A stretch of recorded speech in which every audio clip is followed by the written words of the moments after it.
Hej, mit navn det er Anne Skar Nielsen, og jeg er fremtidsforsker i Future Navigator.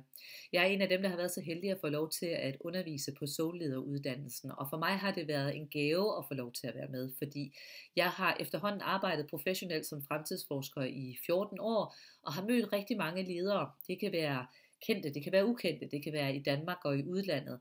Og jeg kan mærke, at der er simpelthen et enormt behov og en enorm trang til at få lov til at diskutere nogle emner, som handler om etik og moral og klangbund, og hvorfor er det, vi er her, og hvilke produkter er det, vi bør lave, i stedet for bare hele tiden at kaste sig over den kortsigtede drift, eller at kigge på, hvad er det for nogle behov, der findes i markedet, og så dække dem.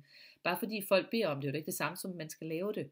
Så hvor ligger den mulighed for, at man kan lave nogle virksomheder, der ikke bygger på mere, men bygger på bedre, der bygger på positiv påvirkning, der bygger på, at man går hjem og kigger sin familie og sine eventuelle børn i øjnene, og er stolt af det, som man har lavet.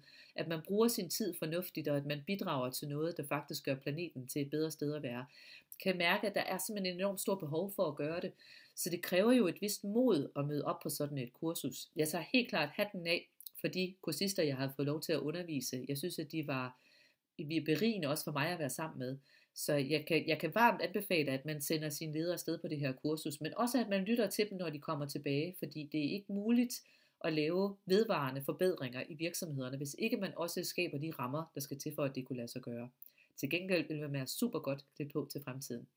Jeg håber, at vi mødes, og at jeg kan få lov til at lære fra jer, lige så meget som jeg kan få mulighed for at vise jer, hvordan fremtidens succeskriterier ser ud. Tak.